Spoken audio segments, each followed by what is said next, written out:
not only because we know that the small businesses are hurting and closing because they don't have the money necessary to move forward. And also with the rental moratoriums, being able to have not only the renters, but the people who own the rental parts have the opportunity to have the budget necessary to get to where they need to go for next year. So it's going to be a tough battle. I think we need to reassess month by month as to when we're going to be starting reopening other locations such as gyms and or restaurants indoors. But I believe that the city has been doing a really great job at communicating with the businesses as well as the renters on what's happening, what's new. The residents are actually listening, and they are fed up of what's happening. You know, we don't know what's going to happen. So I think it's great that the leadership of the community has stepped up, and the WeHo Chamber has been doing a really great job. So I've just been watching and being really closely related to talk to the people physically, to talk to the neighbors, to talk to the small businesses, and making sure that they know what they need. And if it's something that they don't know how to find it, we're able to provide them with that information. Thank you, Noemi. And John Erickson, same question about COVID-19. Thank you.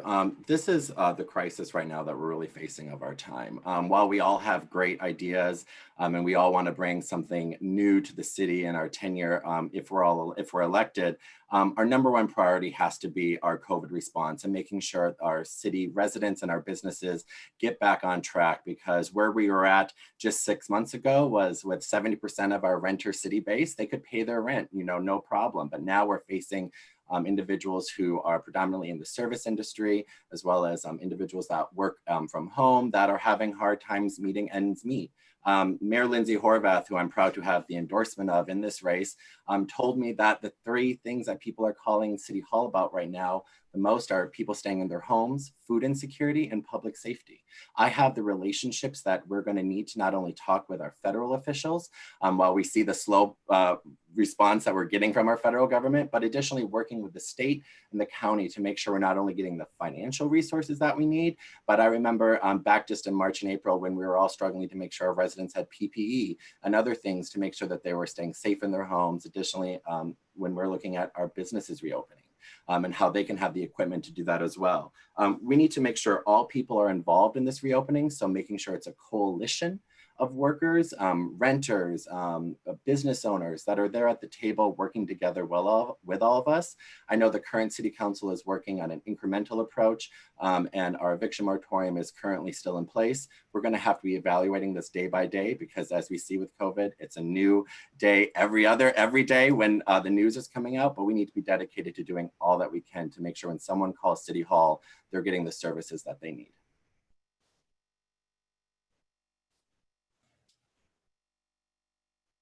Thank you, John. And finally, Councilman Heilman, same question about COVID. Well, not finally, because I don't think Seppi had a chance at this question. I want to just respond to your question about the challenges that we're facing. And I think the number one challenge that we're facing is the absolute lack of leadership at the federal government level. Coming from the White House has been an absolute disaster for all of us throughout the country. And our number one thing needs to be to get rid of Donald Trump in November. And I hope all of you are in agreement with that. At the local level, what we have been doing is obviously the eviction moratorium and extending that on a regular basis as needed.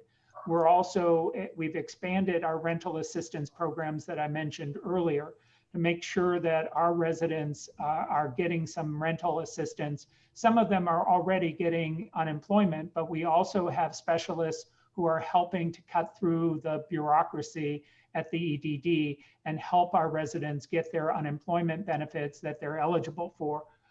We've also expanded our food services. We've expanded our social services. We recently expanded our transportation services.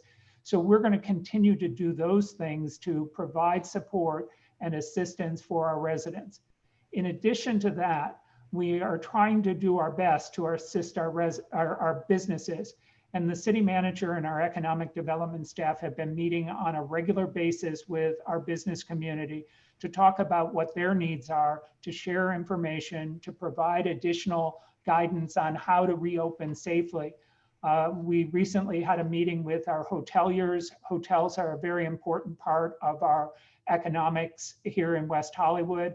I just brought forth an item with respect to how to assist our hotel industry reopen safely if they're not currently open, and how to market to the local community once it's safe for people to travel again. So those are the kind of initiatives that we need to continue and will continue to try to get us through. The one thing I would say or add is that we have a AAA bond rating as a city. We have a lot of resources that we have put away for an emergency. And so right now we're able to deal with the pandemic and the economic fallout, but at some point we're going to need additional resources as well. So I look forward to working with all of you as we get to recovery. Thank you, Councilman Heilman. And Seppi, I did not forget you. My apologies. I'd like to hear your answer as well about COVID-19. Thank you. Thank you, Alex.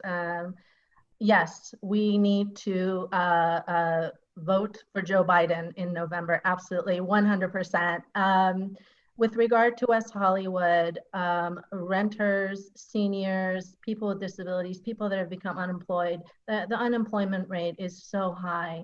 I was happy that the eviction moratorium was put in place. I would like to see that continue. And there's certain parts of it that I would like to see boosted. One is communication to residents, which unfortunately has been lacking. I've had my own building had no idea about the moratorium. We never received a mailer. There's several other buildings who never received a mailer, and they're not all online. So the communication to residents is something that I want to help make better. I have relationships with neighborhood associations, leaders, a lot of residents in this city, and I will utilize those when I am on council and really be connected to the people. Our rental assistance program right now is $1,000 for 3 months. The average rent that was given in the staff report is $1,700. So that $1,000 for someone who's not making income is not going to help. And there's still a lot of people, I'm glad we're helping people get EDD, but there's so many that still are having trouble even getting a penny. So I would like to see that rental assistance increased. Communication again, so that people know what to do. Also, something that's really scary that is going to be coming down the pike is evictions. Once we stop the eviction moratorium and lift that, I'm really concerned about evictions of our renters. So I would like to see the city council create a eviction defense department in City Hall for our most vulnerable residents to be able to access. It's really important. Thank you.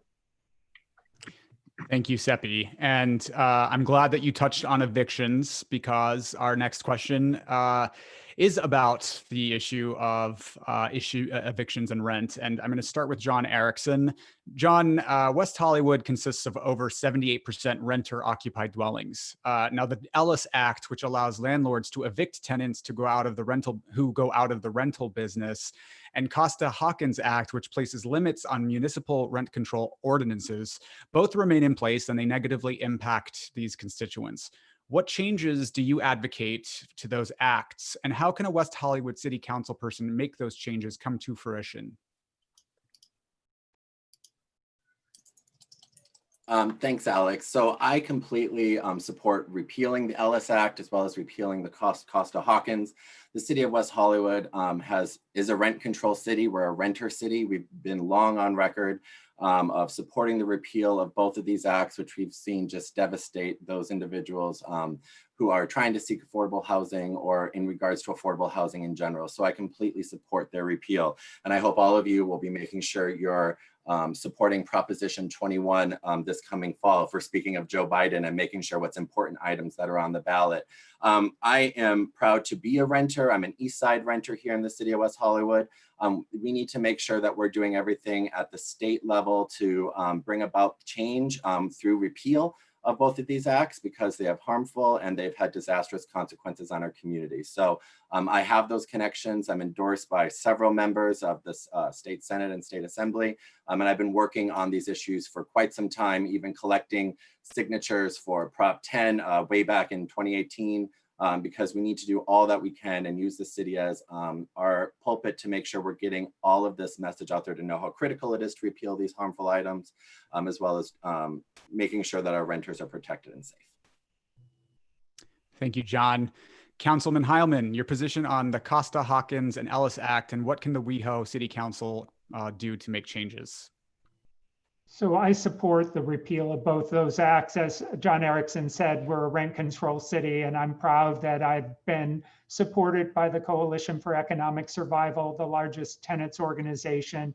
I'm also proud that I have drafted the rent control law. So I've been fighting these battles for a very long time. Unfortunately, I think the likelihood of their outright appeal is not great. The real estate industry has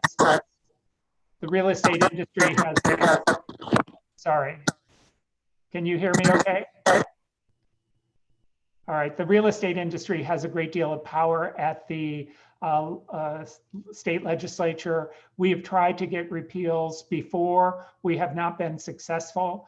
I think what we're looking at now and what we have been looking at is making incremental changes, trying to ameliorate the harshness of both of these laws. For instance, requiring that all tenants get greater relocation benefits and a greater time to relocate if the Ellis Act is not repealed.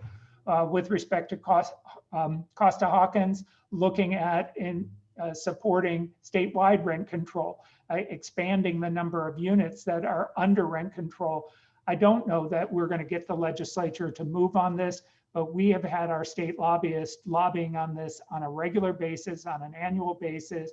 We're regularly lobbying our local elected officials as well as other officials throughout the state. And I would welcome the support and the help of Stonewall in using your connections to help us repeal these laws.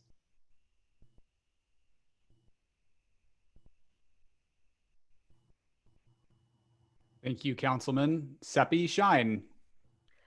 Yes, thank you. I am actually happy to have officially endorsed Prop 21. It is wonderful. I believe in the repeal of Costa-Hawkins and the Ellis Act, and I will be working hard to get out the vote for Proposition 21, which is essential to basically, it in a way is the best that we can do as far as getting close to repealing. We need to really, like I said previously, make sure our renters have the funds to stay housed.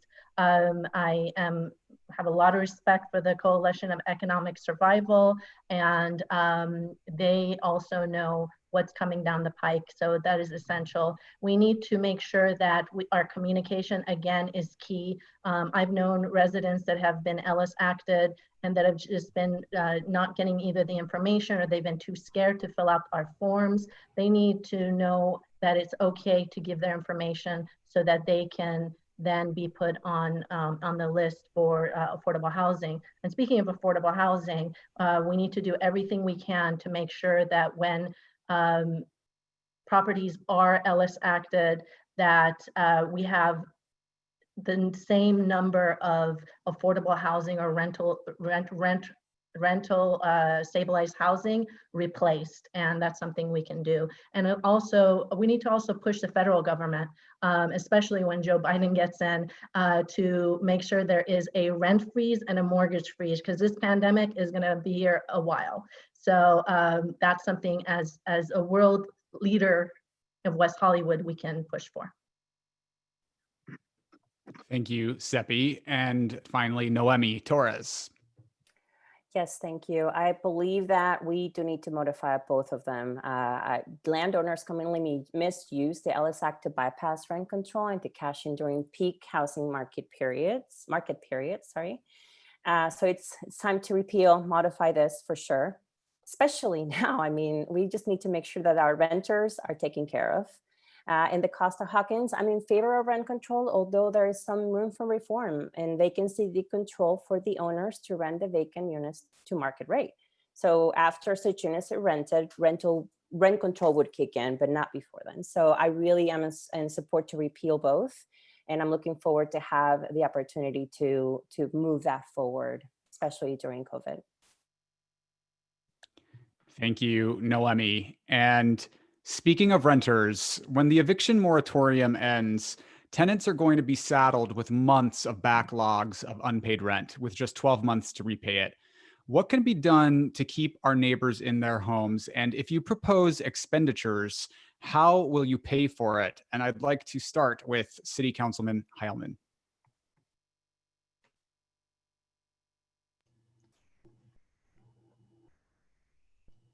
Thank you.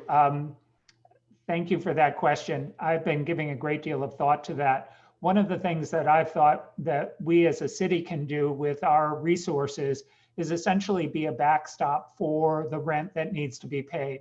We don't want our residents getting evicted because they can't repay in a timely manner. So what I'm thinking that we can do as a city is actually act as a guarantor for that rent and give tenants a longer period of time to repay. We have also been doing fairly well financially, and there are a couple new measures that have occurred. The cannabis businesses have recently opened, and they're going to be generating a fair amount of tax revenue for the city that we can use to support our residents. We just also adopted a program with respect to advertising billboards on Sunset, where the city will be recapturing some of the revenue that those billboards generate. And that is going to give us additional resources that we can then use to support our residents during this, this terrible time. Surprisingly, we do have a fair number of residents who are paying their full amount of rent. They're working, or we have a large number of residents who are retired and the pandemic hasn't affected their income. But for those residents who have been out of work for a significant period of time, who have not been receiving unemployment or getting their unemployment benefits, we know that they're in a very precarious situation. And I think all of us are in agreement that the city needs to do everything in its power to make sure that we keep those residents in place, that we not allow them to be evicted simply because they fell behind on their rent during the pandemic. And I will do everything in my power to make sure that no one gets evicted simply because they've lost resources. Thank you. Thank you, Councilman. Seppi Shine, same question.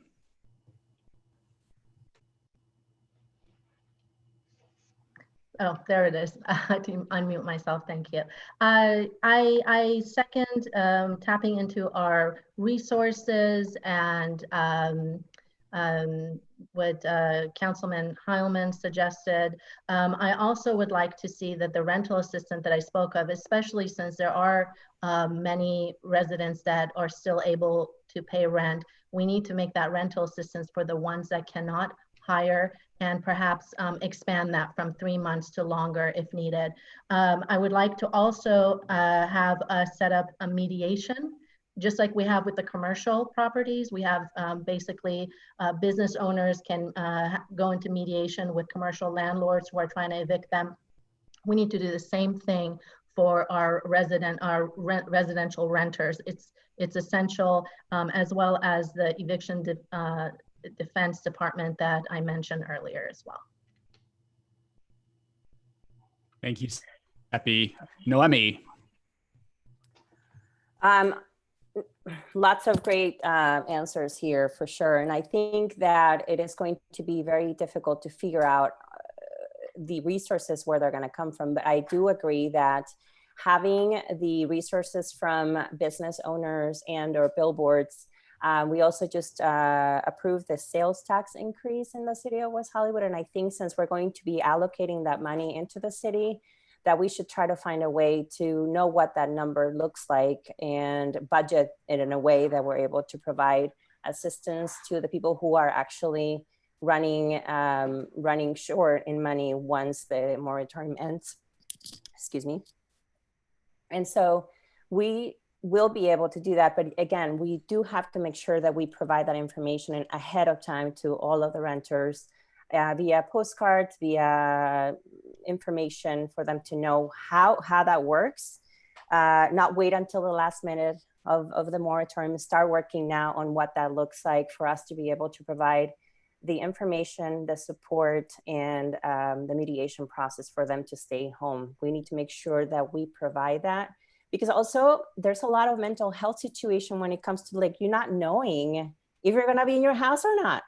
So we have to make sure that we also maintain and support that while this is happening. So like John Erickson said, taking it day by day, making sure that we're there for them, but also be able to provide them with the information on how to get from and to stay home. Thank you, Noemi. Mr. Erickson. Thank you so much. And yes, there have been a lot of great ideas. It's a wealth of knowledge right up here with my fellow candidates. So it's great to see such great ideas being put out. One thing that we've been doing here at Stonewall Democratic Club is making sure that we're on record sponsoring really important legislation that's trying to tackle this issue at the state level. There was a David Chu bill that we co-sponsored several weeks ago at a general meeting that is trying to tackle this exact thing, that is dealing with when their eviction moratoriums are done, how can people pay back their rent, the timeline, and obviously all the real issues that come along with that. We need to be making sure that we are utilizing all new tax revenues to be helping our renters, as Councilmember Heilman said, as well as when Noemi Torres mentioned the sales tax increase that we're looking at. The city does need to be a backstop to help renters. People are calling City Hall every day, the rent stabilization department.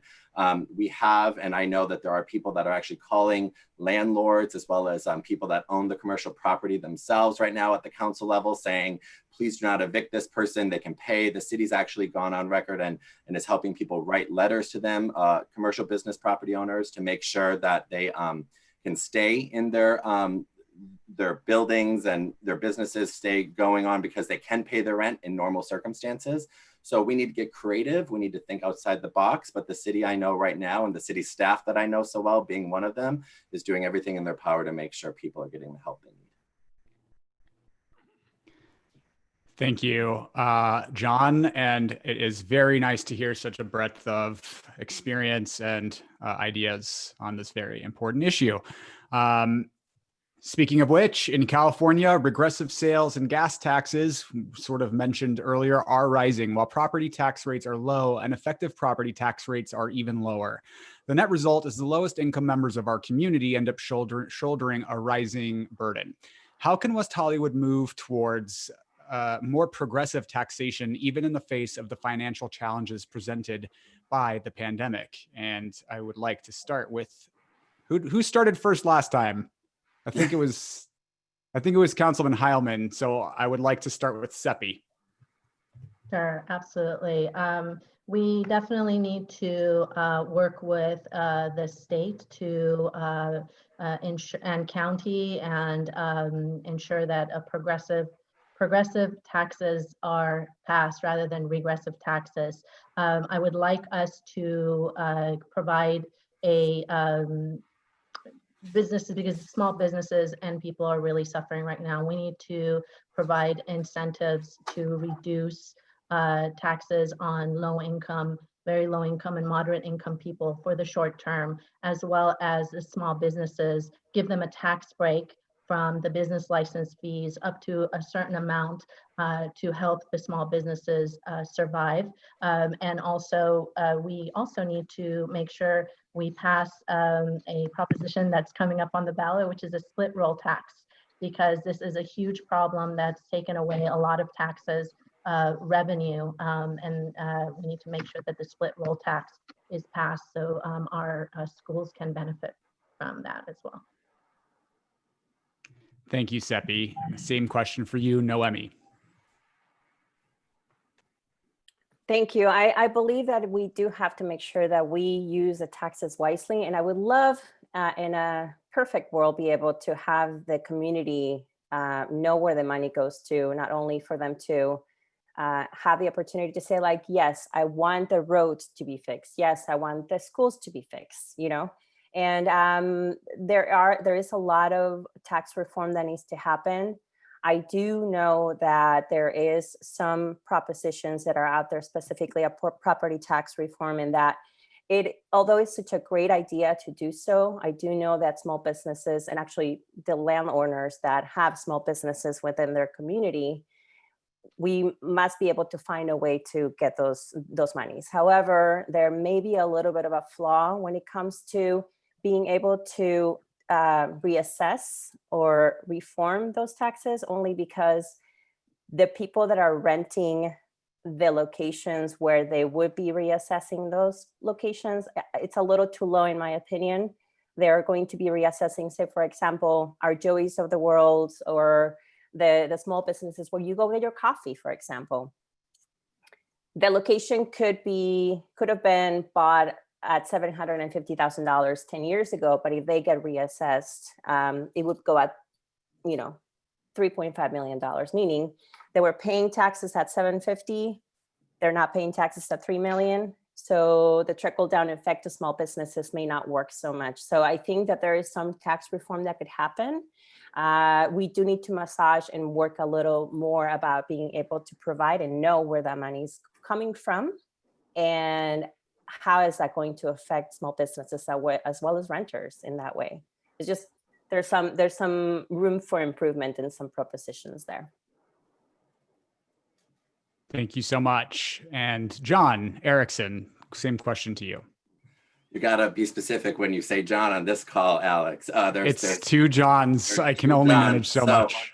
Yes, I want to echo what my fellow candidates have said. I'm a supporter of Proposition 15. I'm proud to be the president of the board for the ACLU of Southern California.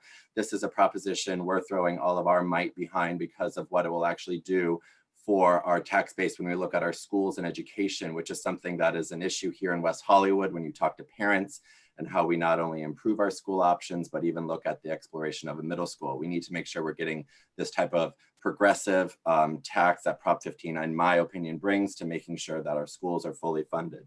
Additionally, the city of West Hollywood at their last council meeting this past Monday signed on to the California Coalition for Safe Reopening. It's a coalition that our Chamber of Commerce is directly a part of, that's working with our statewide leaders on everything coming down to taxes, to reopenings, to insurance liability when it comes to what that means for them to reopen.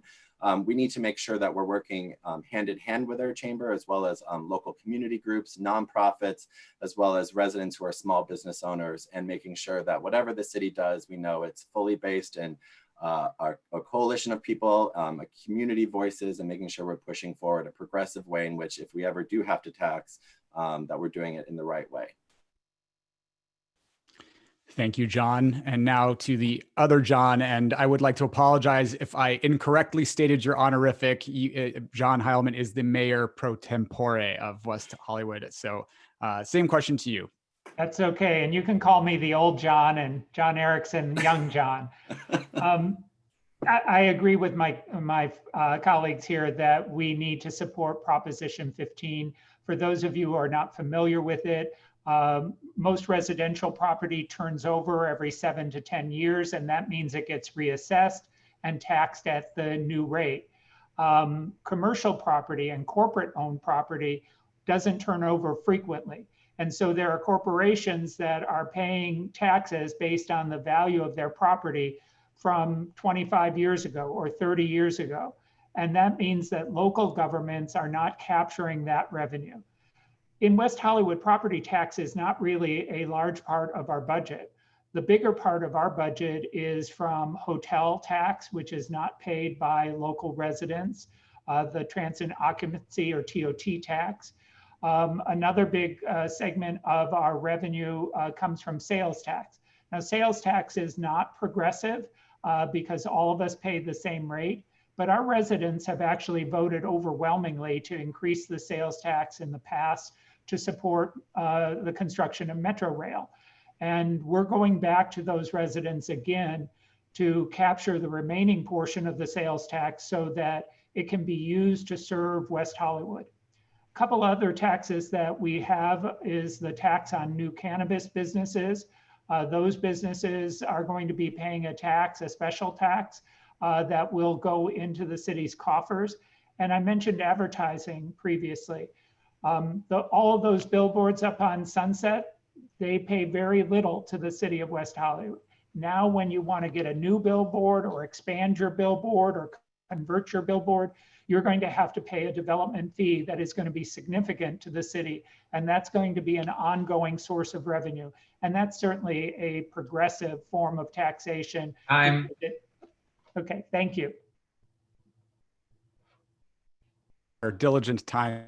And thank you very much for your response. So I'd like to shift the conversation a little bit to a different sort of area. And it's that some people still refer to West Hollywood as Boys Town and see it as the playground for white, gay, cisgender men. So let's talk a little bit about women, Black, brown, and Indigenous people in our trans community. And how is West Hollywood changing? What is it doing right? And what do you propose in order for WeHo to serve its most vulnerable constituents? What have you done to raise up women and LGBTQ plus people of color? And I'd like to start with Noemi Torres. Thanks, Alex. Before I lived in West Hollywood, I had no idea of, because I'm an immigrant, then yes, I know there's differences in people, but what I've noticed about West Hollywood and how amazing it is that it's very inclusive, even though it has been Boys Town for a long time. Being as a Women's Advisory Board member back then, I was able to understand and what the priorities were, priorities and demographics changing within the city. And I believe that there is some room for improvement to be able to have even more inclusiveness with the LGBTQ plus community. As an ally, I am working diligently to learn from what the actual priorities are per letter, because every single person's different, and we want to make sure that we provide them with the empathy and the hearing, because we have to listen to everyone equally, but also be able to give them the opportunity to be part of the community by being part of an advisory board, a commission, being able to understand what the priorities are. Again, the city is small, but it also has different demographics from the west side to the east side to the north side. So I do know that we have to make sure that the systemic racism and genderism is stopped. And I know for a fact that I'll be able to be that vessel of change through the process of making sure that we are able to provide the opportunities, the safety of West Hollywood, and knowing that we are there for them. Thank you so much. John Erickson. John Erickson, yes. Thank you so much, Alex. This is a question that is near and dear to my heart because it is something that we've been seeing in the news recently with West Hollywood being called Boys Town. That's a harmful statement because West Hollywood's supposed to be for everyone. We're supposed to be making sure that West Hollywood is and always stands for inclusivity, equality, and fighting on the side for social justice. This is something that I've done and committed through my activism, whether it was as the president of the Hollywood chapter of the National Organization for Women, ACLU, or right here in Stonewall, supporting female candidates, people of and communities of color candidates when we look at when they even come before Stonewall. The first people that come to my mind right now are the candidates like Christy Smith, Katie Hill, Lorraine Lundquist. When we look at making sure that we're not only speaking through an inclusive lens, we're speaking through a feminist lens, and we're speaking through a racial justice lens. The city of West Hollywood is the first city in the country to have a lesbian and gay advisory board, the first city in the country to have a transgender advisory task force before it became an advisory board. We need to be making sure that what some people call the heart of Boys Town is the heart of our town. It's a town that is for everyone. It's the rainbow of all colors. It is the basis for which we look at equality and judge for it.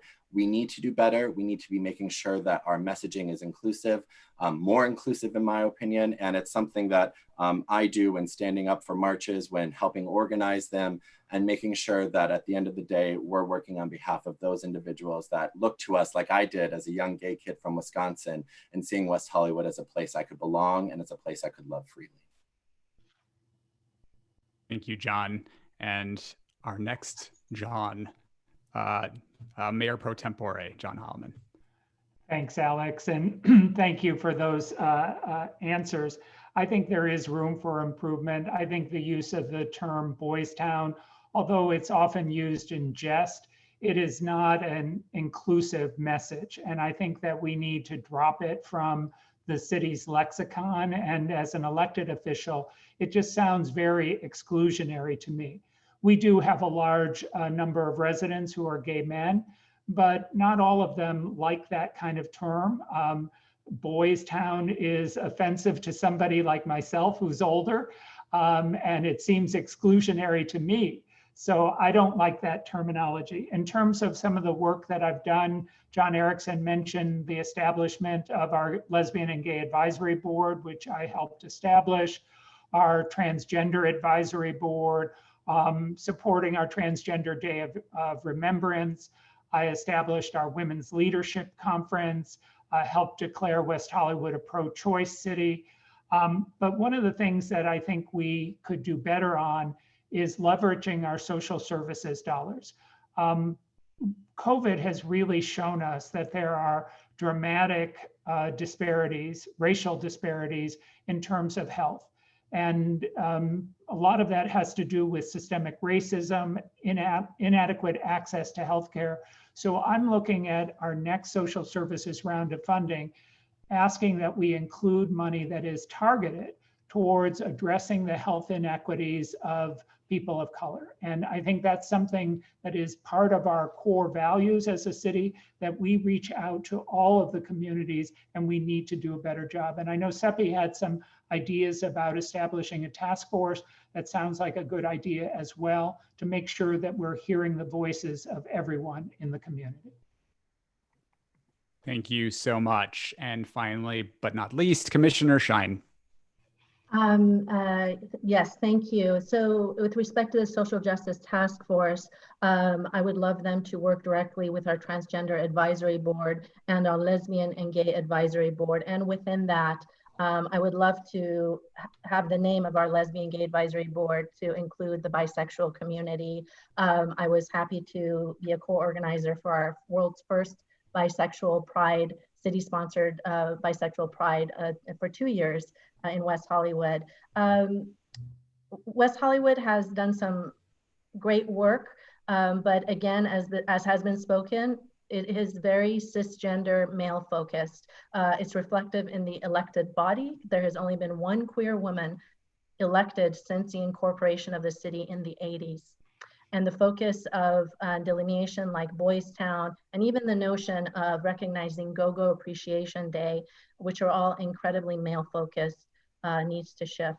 I believe that we need to be more open to women and trans women and make sure that they feel safe, especially our Black trans women in the city, and look at creating shelters to increase access to service and partner with additional regional programs to help increase access to workforce programs to help homeless women and LGBTQ people have access.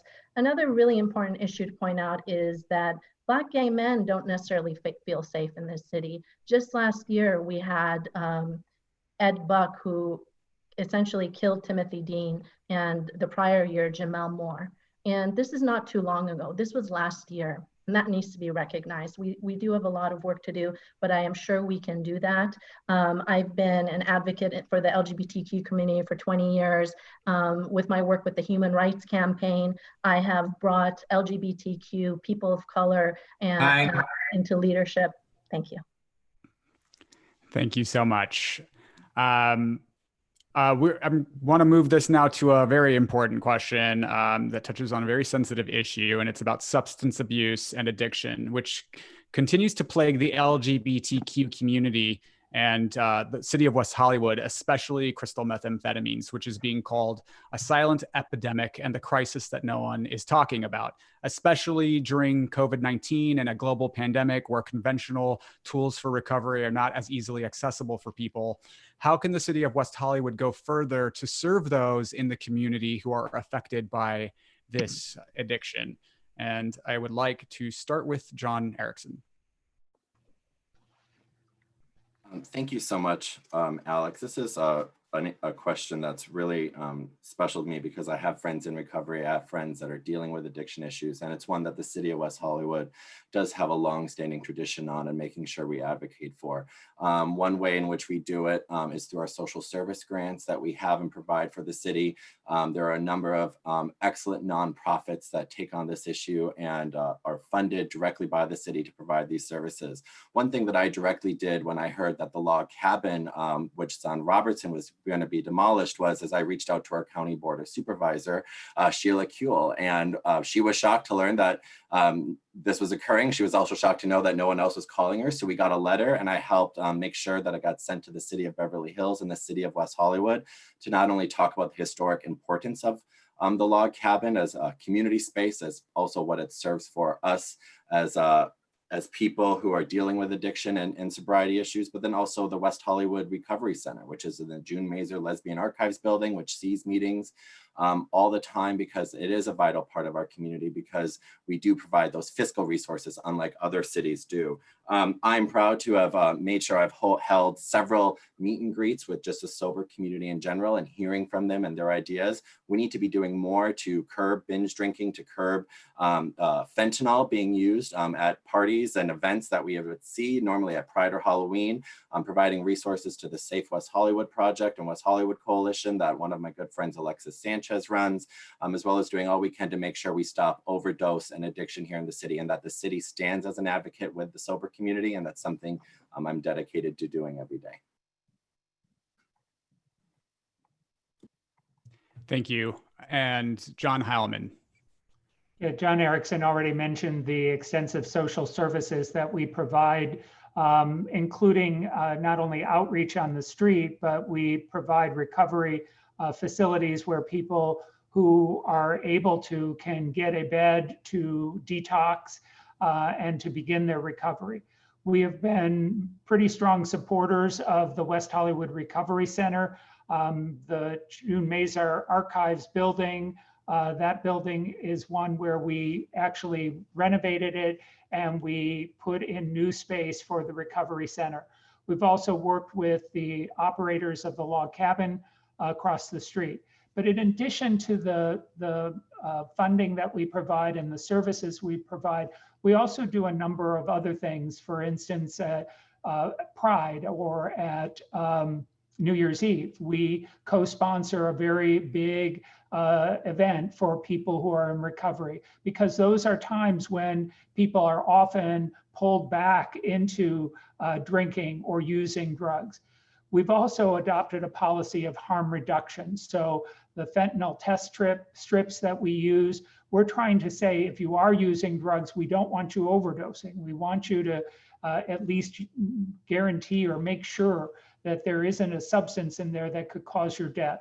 So we're working on this all the time. And I will give a shout out to one of my colleagues, John Duran, who I know we all know, and he has issues, but he has been a champion of the people in recovery, and he will continue to do so, whether he's on the council or not. And I appreciate and I will thank him for his leadership on that. Thank you so much. Seppi, Shine. Thank you. I too have a lot of friends who are in recovery and in the community. I work on the Safe West Hollywood Community Coalition. I'm part of the group as well. And I was proud to work with the group to organize the ChemSex Town Hall that we had, where I was able to volunteer and do Narcan training for the community. These trainings are essential and need to be expanded. Being Alive, which was doing a needle exchange program, is essentially moving out of the city. So we need to make sure there are harm reduction and a needle exchange program in our city. This is really essential. I would like for us to look at the creation of a community center, aside from the log cabin, for somewhere in addition to that, that there would be a space for people in recovery to get together and utilize resources. I work directly with Alexis, and we are now going to be putting together a forum about systemic racism and the barriers to recovery for Black, Indigenous, and people of color that are part of the recovery community. I think this is going to be really important. It's going to be happening we're planning to have it happen next month. And we also need to have a program since we're such a big tourist city, when the pandemic is over and we start having a flood of tourists, really have a media program that targets young people and shows the realities of meth use. This is really important to help the youth that come here see what the realities are. Thank you so much. And finally, Noemi Torres. What else am I going to say? Everybody covered everything. It looks everyone has such amazing ideas, and I am honored to be part of this amazing forum. Thank you. I think that substance abuse is really easy to get into, not only specifically during this pandemic. Self-medicating is something that could be easily done. We do need to make sure that we educate our youngsters as well as the community to be able to know if they want to actually explore, say, a drug and or they're using, that we'll be able to provide them a safe haven to do so, and or have someone that's able to provide them with a safe space. I'm not condoning starting some sort of drug use, but it's out there. It is out there, and we want to make sure that our constituents are safe, especially people who are, we need to nip in the bud the people experiencing homelessness. That's kind of like how it starts. We start self-medicating, and we want to kind of forget about things. Then they are not paying their rent, so then they are actually experiencing homelessness, and then what? So we want to make sure that we nip that in the bud, be able to have a safe haven, like Seppi mentioned, have a community center and or a safe haven for people to stop and know what's happening, educate the community that it is important to also be an ally when it comes to someone going through something such as hard as crystal meth use, as well as any other type of substance abuse. It could be a stigma when it comes to something that it's really easy to judge. And sometimes we just need to have empathy around the people that are going through that. So I'm thankful that we have amazing social services in the city of West Hollywood, and we need to make sure that we're able to keep on providing. Thank you so much. Now we are running out of time, so I'm going to pose the last question to you guys. And we just would like a 20 to 30 second, a quick fire response from you guys so that we can move on and give you guys a 1 minute closing argument. I've been told we can extend about 5 minutes because we started a little bit late. So I'd like to start with John Heilman.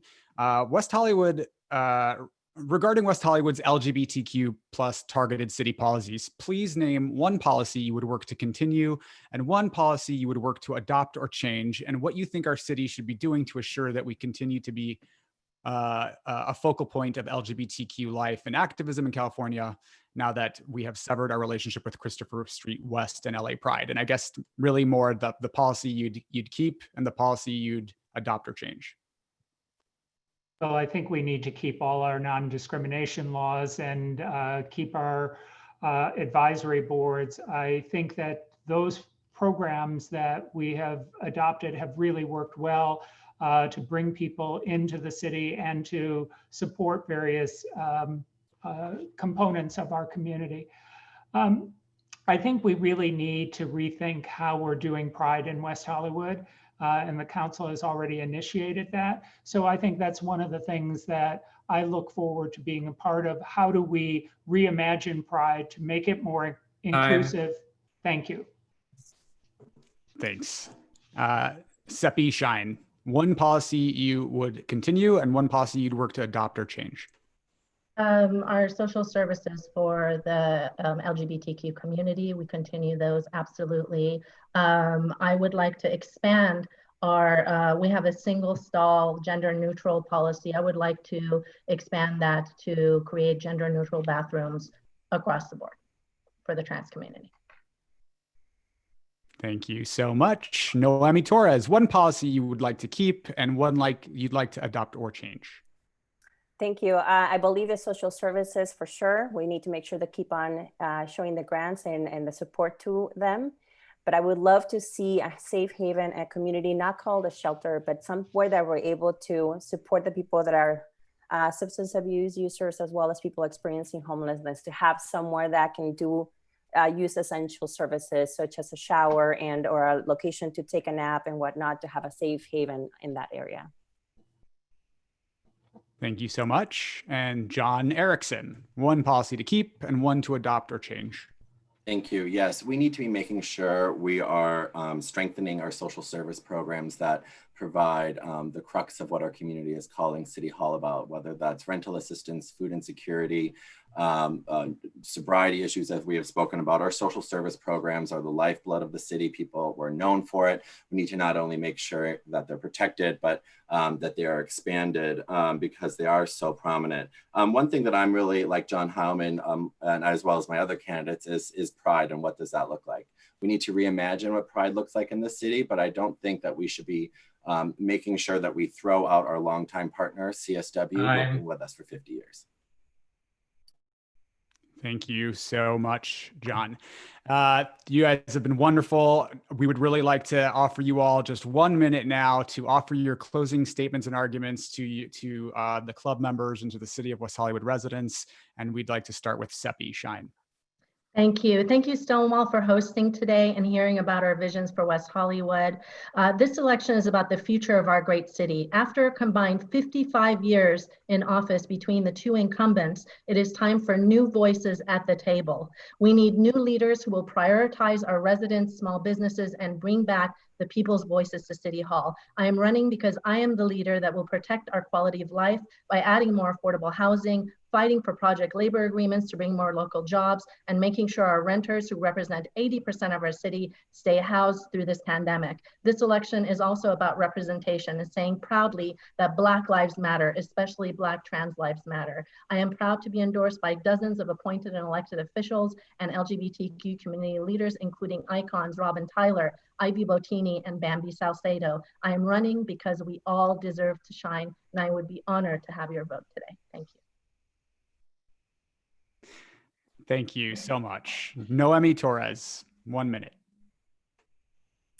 I have been blessed and grateful to be part of this community. And as everyone knows here that it's in this forum, is that you'll see, what you see is what you get. I'm a servant of the community, and I know for a fact that I'll be able to provide the leadership, the transparency, and the accountability to be able to get the city to where we need to get it to. I know that it's important for us to be able to provide support for the people that are experiencing homelessness, as well as prevent homelessness through our social services, be able to provide affordable housing, responsible development, so we're able to get that housing done.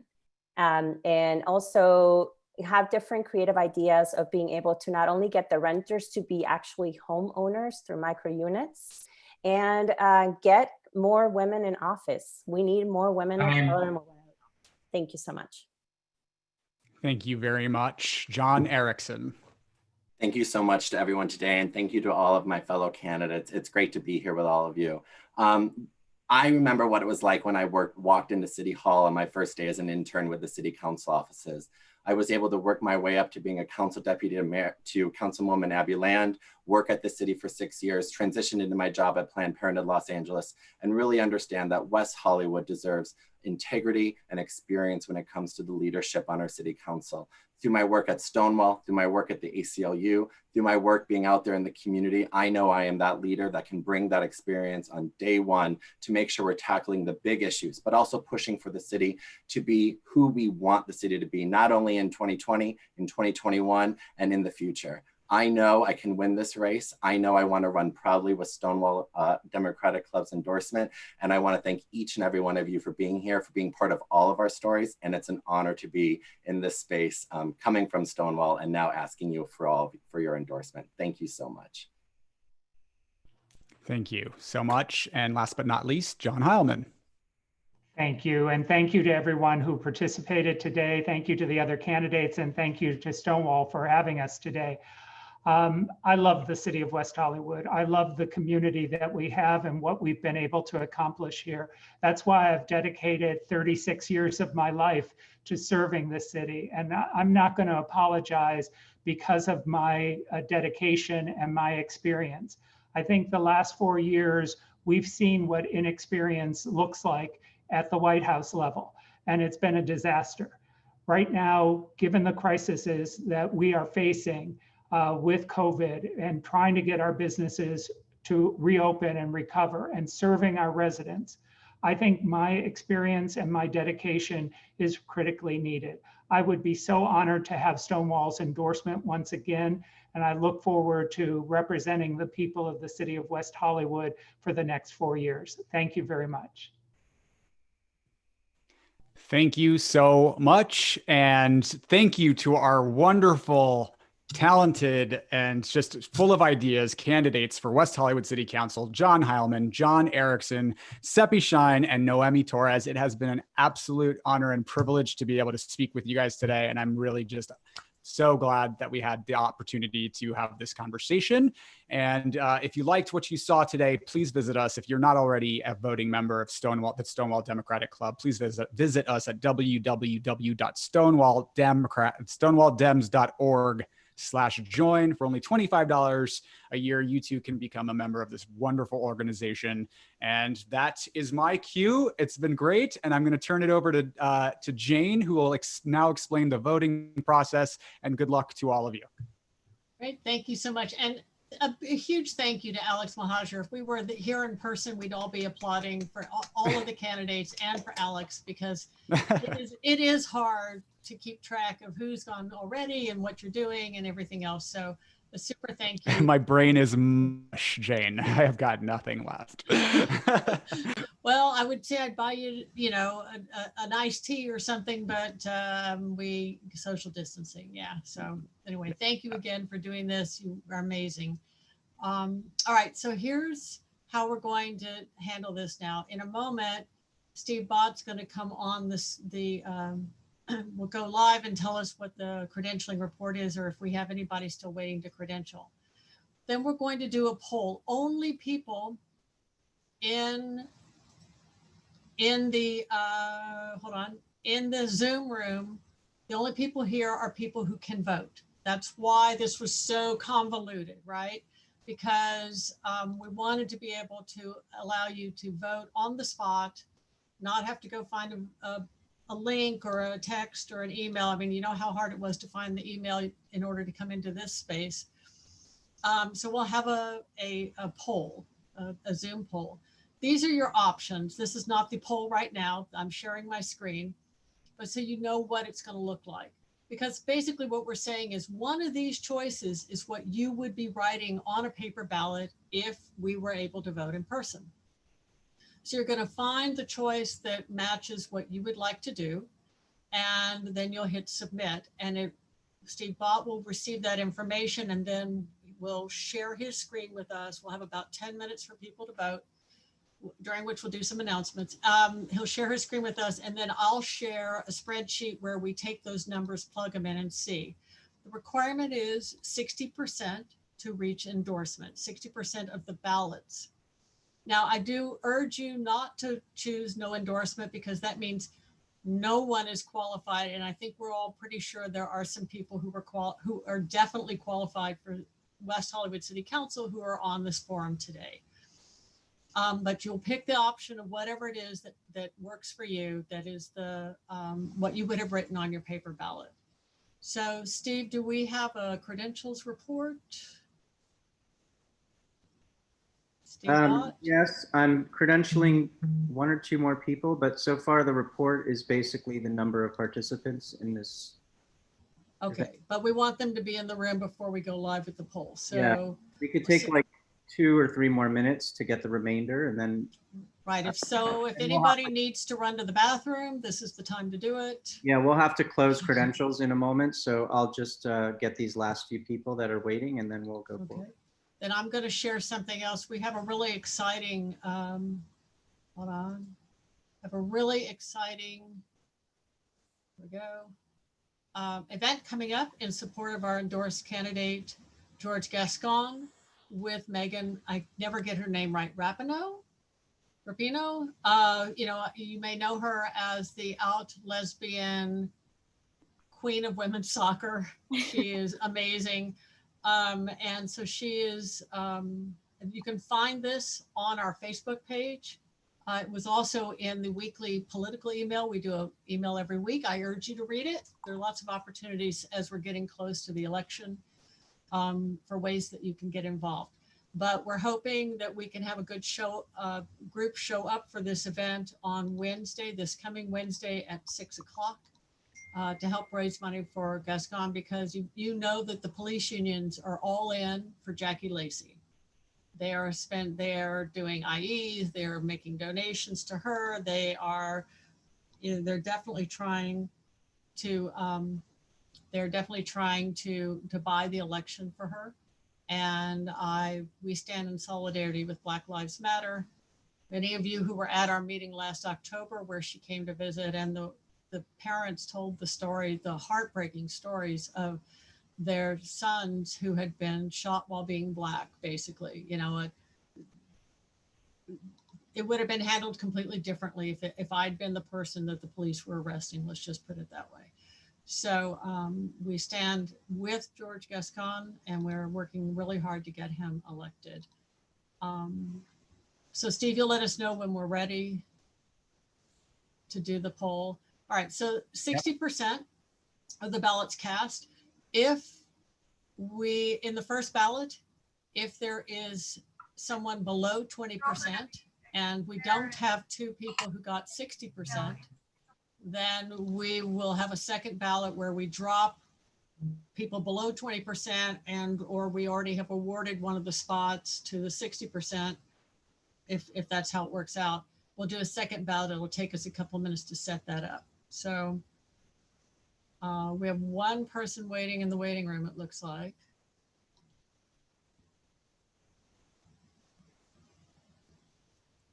Trying to get them in, they're joining. They're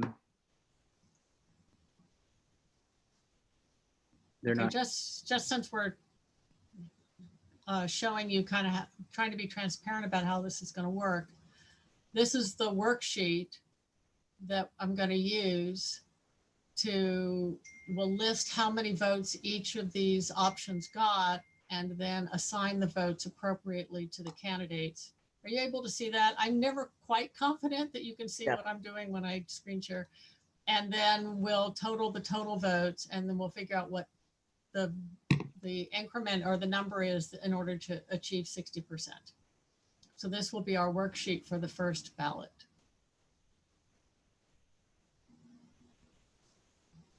Okay. I think we're ready. There's 1 member trying to get in, but they've been approved to get in and they're not in yet. So I think we should just get started. And well, we're going to leave the poll open for like at least 5 minutes. Yes, definitely. And no more, I think they're in now. So no more members are going to be admitted in at this point. Right, so we have 177 participants. Steve, are you signed in as yourself as well? Yes, I am. Okay, and then you need to unco-host everybody. Thank you for the reminder. I'm going to go do that. Because co-hosts can't vote in the poll. It is secret ballot. Not even Steve Bott will know who you voted for. So in a moment, we'll go with that. Okay.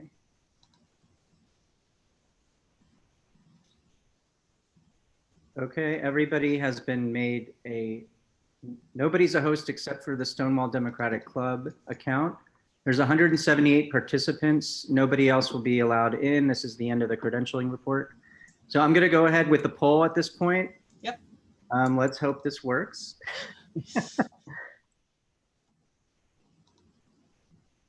Okay, so pick the option that reflects what you would have written on a piece of paper and then hit submit.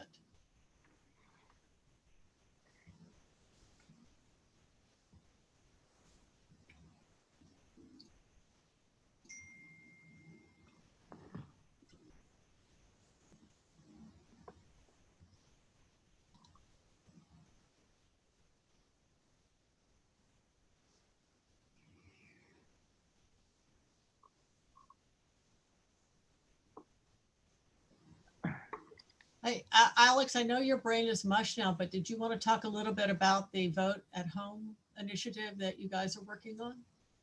Sure. Very excited. The Stonewall Democratic Club's communications team is working on a national Vote at Home initiative. We're working on 16 states to release videos targeting those states, citizens of those states with their respective vote by mail registration deadlines and protocols. We're working with some very exciting influencers and even some exciting celebrities to produce those videos, which will begin rolling out August 25th through September 11th. We're also producing the Read Down and the Stonewall Spotlight podcasts. The Read Down is live every Tuesday at 6 p.m. on YouTube and Facebook. You can subscribe to our YouTube channel. We're Stonewall Democratic Club on YouTube, or visit us on Facebook Live at facebook.com/Stonewall Democratic Club/live. And Apple Podcasts for the Stonewall Spotlight. We just had George Gascon on, and he had a really incredible conversation with our very own Mackenzie Hussman, and Marcus Lovingood produces that podcast. So subscribe on Apple Podcasts to those. We got some exciting content coming out for you guys coming up ahead of November. Okay, great. How are we doing on counts? Steve, can you see how many people have replied? I am not seeing any results right now, and I'm getting a little concerned. I think we might have to retry. Oh dear. I know, exactly. It's not showing you anything? It's not. It usually shows me the tally of the results as they're coming in, and I'm not seeing any values coming in. So we may have to resubmit it. I'm not sure why it's not taking. Do you need to be in as a host? I am the host. Well, he's in through the Stonewall official. He's on as himself so that he can vote, but the official Stonewall account is the one running the poll. So you want to stop it and see what happens, and then we can rerun it? Yes, I assume everybody's voted already. It's been about 3 minutes. So I'm going to end the poll and see if the results show up at that point. Love technology until I don't. Let me create a brand new poll. It's going to say the same thing though, right? Don't change order or anything. I don't know why this, I think, let me just, give me a moment. Do you have more announcements to do? Sure. Andrew Lackman was going to give us a report on the National Convention, which is coming up. Andrew's on the Democratic National Committee. Andrew, did you want to unmute yourself? Oh, sure. Happy to do that. I guess I can't undo my video. Probably a good thing you can't see my face today anyway. No, as you may have seen the various emails going around, the convention is going to be entirely virtual for all of our safety. And I think we appreciate that Vice President Biden is doing that. Ballots have already been sent to all of the delegates, and most of them have cast I believe the deadline may have just passed for casting the votes. So that they'll have the votes counted in advance. There are 3 issues we're voting on. One is obviously the nominee. Secondly is the platform, which has been a marvelous joint venture between the Sanders campaign and the Biden campaign. A lot of great work together that has come up with a very comprehensive platform that acknowledges the need for Medicare for all and gets us on that on that path although it doesn't expressly endorse it yet at this point. And it's a very good platform, wonderfully put together. And the last is the proposal to continue, is with the bylaws and the charters for the party itself, which will continue to make sure that DNC members like myself can continue not to vote in the first round for balloting, which is something pretty much the entire California delegation voted for. So, so those are the things we'll be voting on. There have been some emails going around. You can actually register to watch and participate in a lot of the programming for the convention, including a variety of the caucuses that are going on. There is a caucus. I know Lawrence Zaxton has been very active with the labor and the LGBT caucus. I'm going to be heading up the Small Business Council, and then Michael Kapp, who's also a member, is very active is the chair of the Youth Council. They'll be having separate programming. You can go to demconvention.org and check out the entire program and register, be able to attend. We'll also make a point of sending you all registration information. So if you want to be able to watch some of the great programming coming on, it'll be great. I can tell you last time, my council actually got Jerry from Ben & Jerry's to come speak. So they aren't all politicians, but a bunch of the Democratic candidates for president are going around. I know we have Andrew Yang and Tom Steyer coming, as well as Nadia Velasquez, who's the chair of the Small Business Committee, and Terry McAuliffe will be there as well for the Small Business one. And I'm sure the LGBT one will have amazing speakers. There's just so many fantastic leaders there as well. So that's what's going on with the convention. We'll send around information so people can register and take part. Hard to believe it's only a week away, and that this week they're going to announce who the vice presidential nominee is. Exactly. Every one of us has an opinion, and none of us, well, we all have opinions, but obviously it comes down to Vice President Biden. And but all of these people, whether it's two wonderful people from California, Karen Bass, or Senator Harris, Congresswoman Bass and Senator Harris will be amazing vice presidents. So with Tammy Duckworth and Susan Rice, we've got just so many wonderful people to choose from, or Elizabeth Warren as well. And Gretchen Whitmer, the governor of Michigan, is also still in that final mix as well. So that's the report on the convention. I would have loved to be there in Milwaukee. All of us would, if only we had a president who actually cared about people's health. That might have even been possible.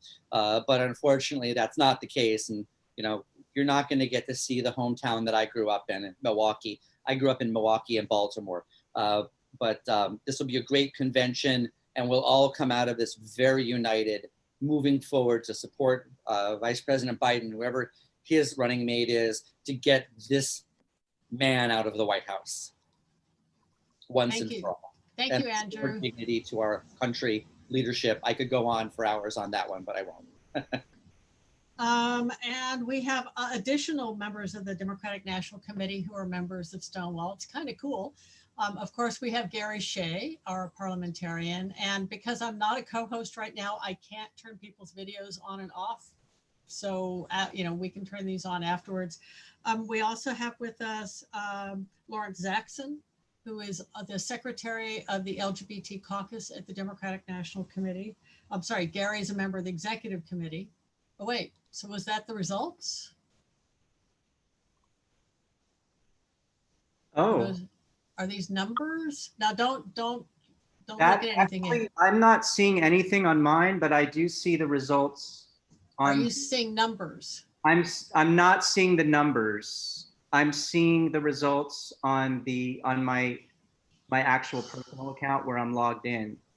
So there's some kind of a technical issue, which is a problem, obviously, because we need those numbers. Yeah, we need the numbers in order to be able to do this. Well, Jane, I'm sorry to interrupt, but I can see them. I can see the numbers. You can see percentages, but you can't see numbers, and we need to see numbers of votes. I see. I apologize. We need numbers of votes. Plus, it looks like we may have cut it off.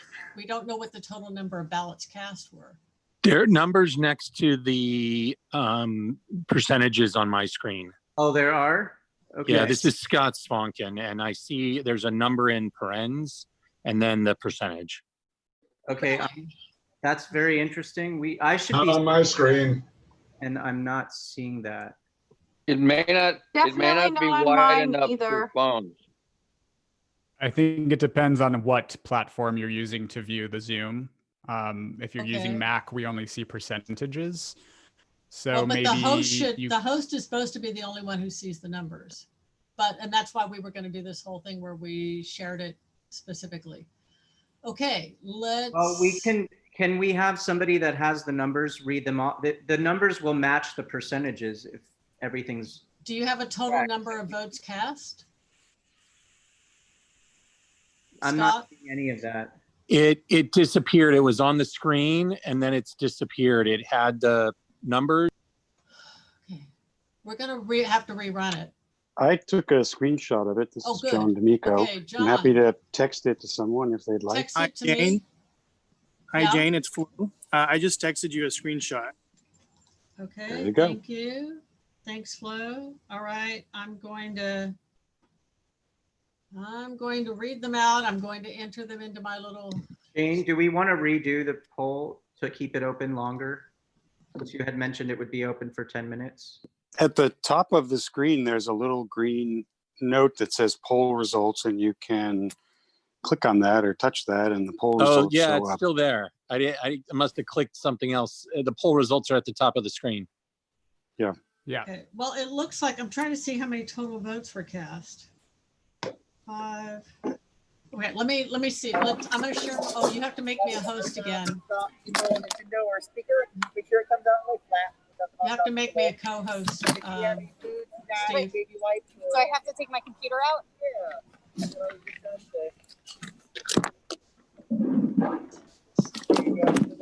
Okay, here we go. All right, so I'm looking at, you're all looking at what I'm looking at, right? Which is that worksheet I said. So, It looks like 172 votes if I got it right. This is Scott Svonkin, but you guys can add it yourselves. Hey, Jane, I just have a question about the worksheet. It's confusing to me because it doesn't. But let me try it, and then you can see if that answers your question. Just to let everybody know, there is, after the meeting ends, who is talking? Okay.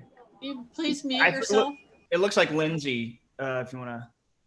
After the meeting is over, a few minutes after, the Zoom system creates a report of all the votes. They're still anonymous, but it will create a report of all of this. So these numbers will be verified basically, and we could also, provide them to whoever needs them.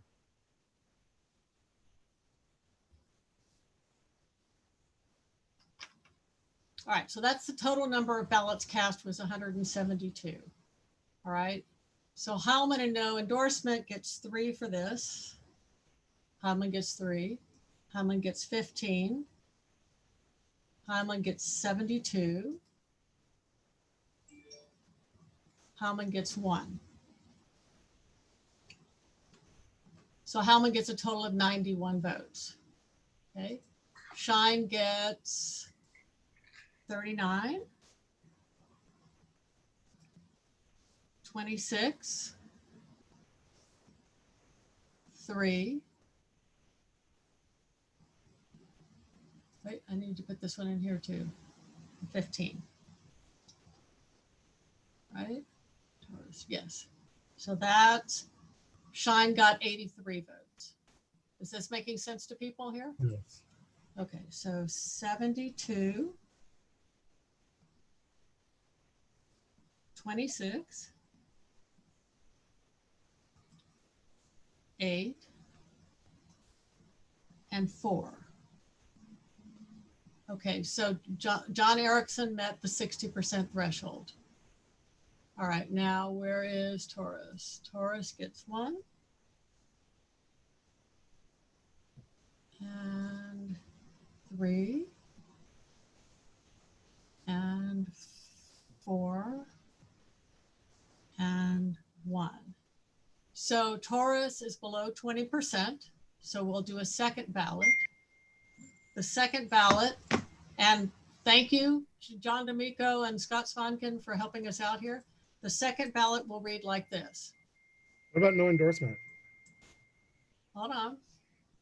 Well, there's not enough. Okay, yes, you're right. We should technically do this. Jane, Yeah, I don't know if I can do a second ballot. It's not letting me do it. Something is, why don't you assign me as host and see if I can do it then?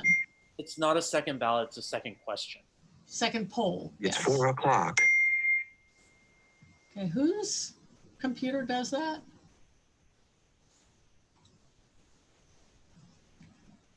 Okay, so no endorsement did not receive 60%. So the next ballot will be Heilman, Shine, no endorsement.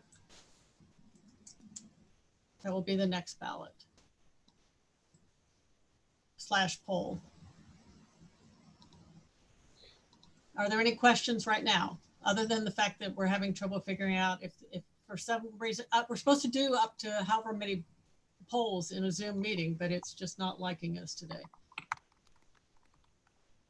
Can you repeat again who we're voting for the second round? The second round, there will be one spot, so you will vote for one choice, either John Heilman, Seppi Shine, or no endorsement. What happened to John Erickson? John Erickson already received, he exceeded the number for 60%. He got 110 votes. You needed 104 votes to get 60%. Okay, so now it's between Heilman and Shine for the second seat. Correct. Thank you. All right, how are we doing on this, Steve? we're good. You are the host now. I think because you entered first, you might have some more privileges. Let's see if that works. Okay, now I have to figure out how to do this. Okay, I'm going to stop sharing. Now, where are the polls? Oh, here we go, polls. Okay. Oh, see, now I can see the numbers. So here are the numbers, so everybody can see them. Okay. Yeah, Okay, I which think matches the same thing. Now, if I relaunch polling, it's a new poll, correct?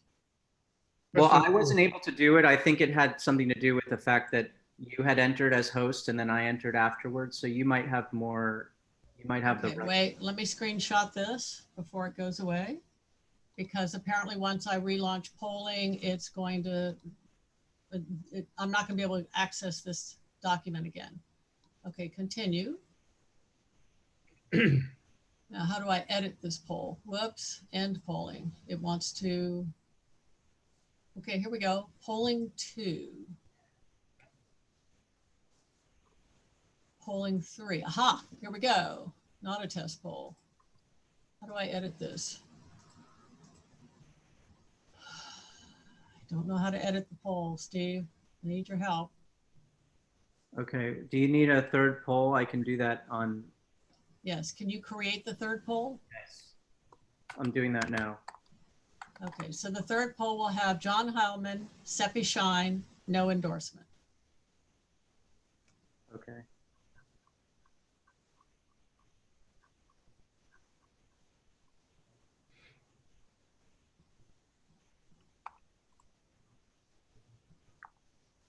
Meanwhile, where's our president?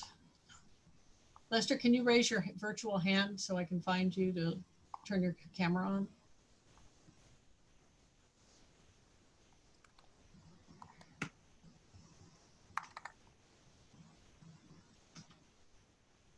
There he is.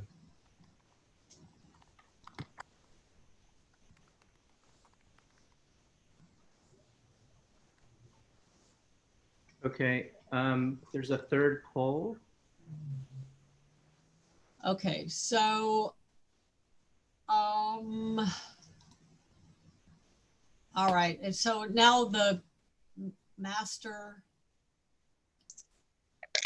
can we go back to the or else because I can't vote if. Can you downgrade Alec White? He was admitting people for me, so take him out of co-host, and Lester as well. Okay. I just want to turn Lester's, hold on. Asked to start his video, and now I'll withdraw him as a co-host. Okay, well, I don't have to vote. I guess it'll be fine. All right, I'm ready to launch the polling. We're going to do this again. Hopefully this time we'll be able to read the numbers more quickly. Here we go. And I'm seeing numbers getting populated, so.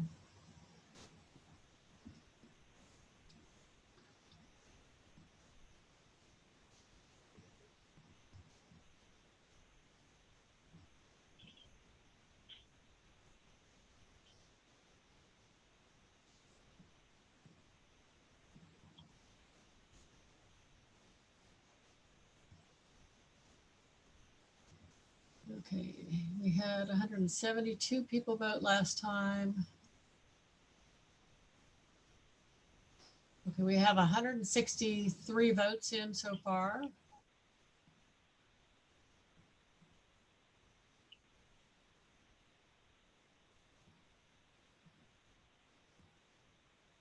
Okay, so if you have not yet voted, please vote.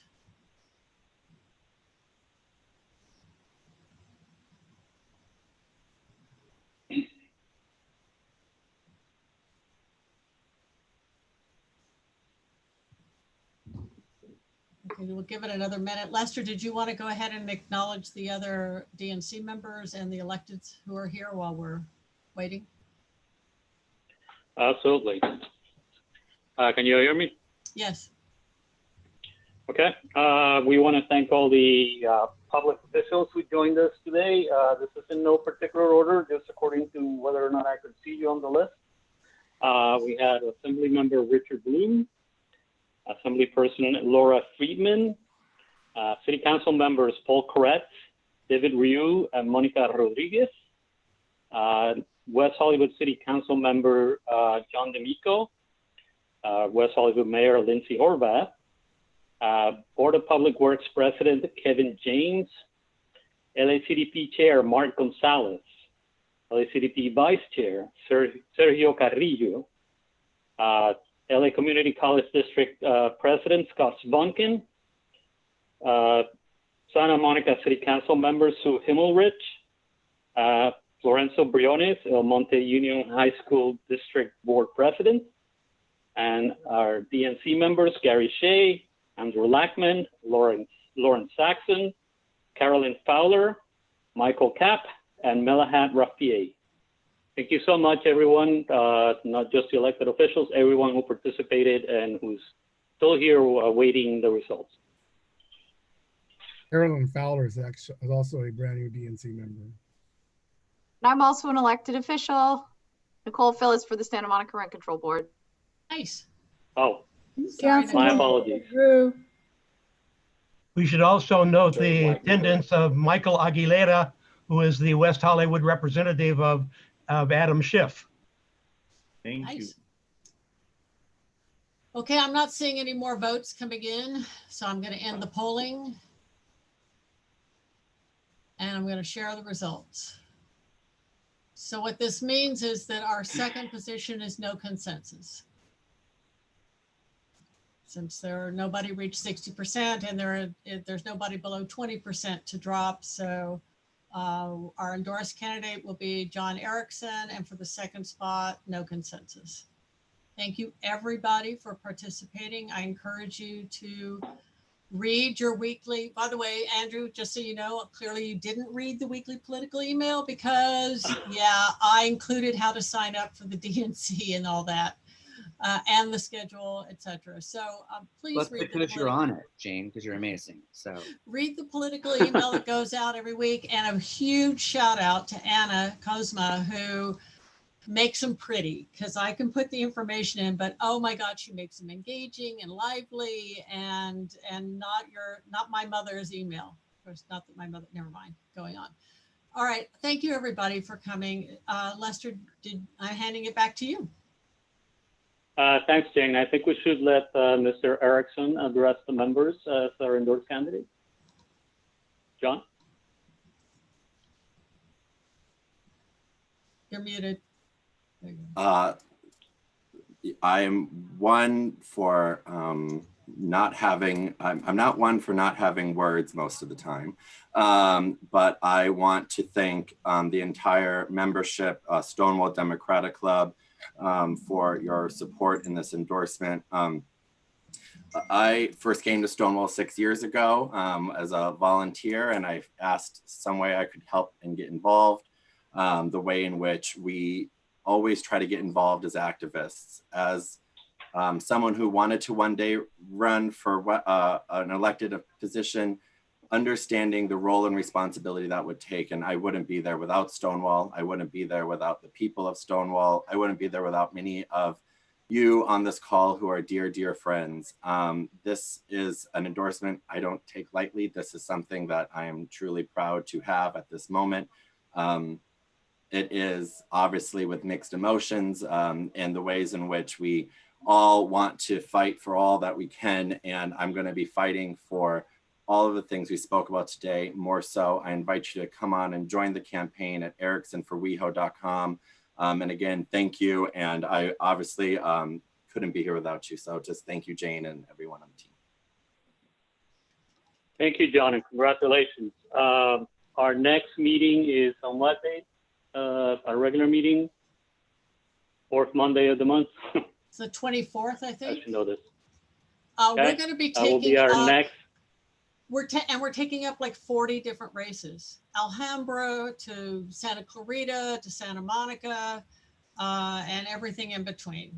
Water board, rent board, a bunch of city council spots, LA Community College, and not just LA Community College, but a couple of other community college and school boards. So we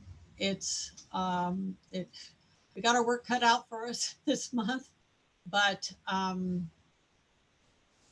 it's really been, this is a time crunch because with the vote by mail ballots going out, it's, sorry, I'm trying to get John not have to be on, what is spotlighted, cancel the spot. Okay, never mind. With the time crunch because of the post office situation, the all vote by mail ballots, the effective election date is mid-October, not November 3rd. So just a thought for all of you and talking to everybody you know, once they get their vote by mail ballot, they need to get it back ASAP, partly because we want Trump not to be, and the Republicans not to be able to claim that they won on election night and then have the ballots afterwards get counted and have them call fraud, right? So I know we're doing phone banking about that. I know other groups are doing phone banking. LACDP is going to be doing phone. We're all going to be postcarding and texting and phone banking. Please read your political email every week. Please choose something and show up for one something. Just one. Just pick one. Then I'll talk you into a second one. But please, it is literally the election to end all elections, unfortunately. So thank you, everybody. Go ahead, Lester. Sorry. Thank you, everybody. No, absolutely. So there's still a whole lot of work to do. Don't count on the victory, no matter what the polls say, because the polls don't vote. Actually, people have to get off their asses and fill out their ballots and put them in the mailbox, because otherwise they'll steal the election right from under us. And well, democracy will be over as we know it. I'll entertain a motion to adjourn our meeting. So motion. Okay, is there a second? Second. Okay, all in favor say aye. Aye. Thank you, everyone, for coming. We'll see you on the 24th. Thank you. Thanks so much for having us. Thanks for your time. You're welcome. Thanks, Jane. Thanks, everyone. It's and thank you. And I don't know if everyone's Steve on. Bott, oh my God, is the man of the hour. He has put hours and hours and hours into setting all this up. So thank you so much, Steve Bott, and your team. And Alec as well. Alec White helped out a lot today. Thank you guys for being patient with all the voting and credentialing. operations team for the win. Absolutely.